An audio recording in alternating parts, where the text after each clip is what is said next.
Hey guys, Josh Henkin here, creator of the Ultimate Sandbag and our Dynamic Variable Resistance program. What we're going to do today is cover the Ultimate Sandbag Clean.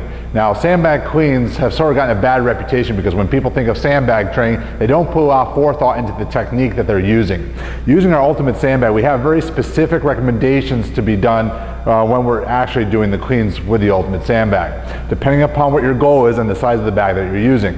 So Jessica's going to demonstrate the right way to use the Ultimate Sandbag first. So she's going to use our strength bag, and what she's going to do is she's going to grab the parallel handles. So all I'm going to have you do, Jessica, is just get in the setup position. Don't go ahead and lift it yet.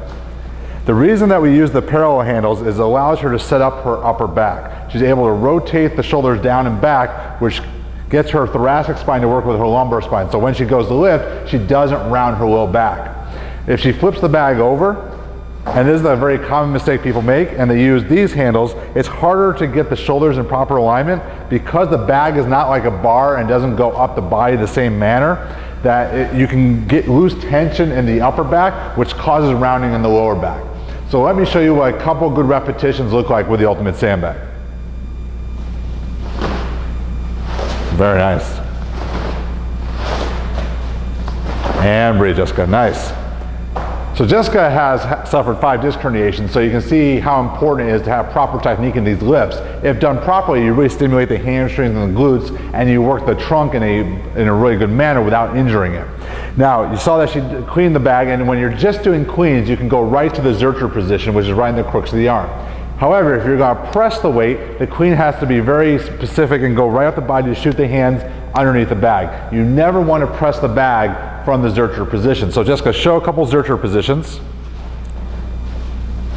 So you see how she wraps her hands all the way around? So this is good if you're going to squat, lunge, step up, or doing lower body work. If she's going to go into an upper body press, she's going to want to get right in the fists. Nice, Jessica. Which is harder because now when she absorbs the weight, it's not equal across the body, so there's a lot of unstable forces upon her frame when she absorbs that weight. Nice job, Jessica. Now we're going to show you a couple other techniques with a smaller Ultimate Sandbag. One of the biggest things that people do incorrectly is coming down. They get so excited about coming up and they completely lose what's happening on the way down. And coming down with a weight is where you can hurt yourself because there's actually more load upon your body. One of the keys is when you are coming down with a load, you're going to always keep the elbow close to the body. So you're going to see Jessica, she's going to grab the parallel handles here on the smaller bag just to demonstrate.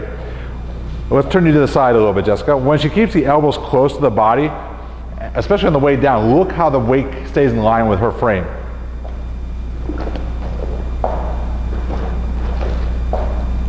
Okay, now if she were to allow her elbows to come away from her body, either on the way up or the way down, watch what happens. That's where you get that thumping, and you see how it can pull and jerky her body away from the bag, which puts a lot of force to the low back. You're also going to find that people don't understand why we use certain sizes and the benefits and what you have to be aware of. If Jessica's just doing cleans and lower body work, she can clean that bag to the Zercher position every time. However, because we're using a more condensed size, if she's going to go upper body exercises, the clean's going to be different. The clean's going to be by the end. So Jessica, let's grab the cleans on the end. Like so. So the difference is if she grabbed the bag by the parallel handles and try to press overhead, her shoulders would be too narrow and compromise her shoulder joint. The reason for the handles on the end is it puts her now in a good position for her shoulder to now press right above her head. Beautiful.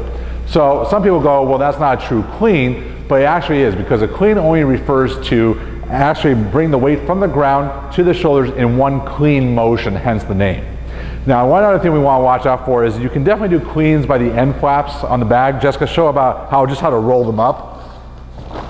If you're just doing primarily grip work, you can grab the bags like so, but I almost prefer doing shouldering if you're going to choose that, because shouldering, again, when she goes to shoulder the bag, it's going to require a lot of grip and hand strength, and she's going to have the bag falling away from her more profoundly. So Jessica, just show what happens when the bag goes in the shouldering position. So she's going to stand 50% over the top, butt back,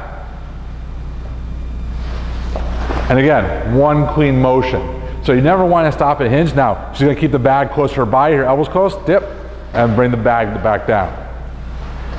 She did a great job, because if you don't keep the bag close in alignment, it's going to start creeping out away from you, and again, it can hurt your low back when you go to lift it.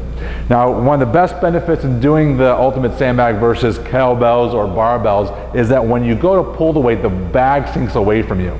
And with our Ultimate Sandbag, the best part is you don't have to cut up your hands because we have great military grade rubber handles on them, so that you can do your repetition work without the weight digging into your hands and being really uncomfortable. So you don't get the calluses or the discomfort that a lot of other training methods or implements provide. So I really hope this was helpful. Make sure to review this technique in your training and stay tuned more at ultimatesandbagtraining.com for some great tips.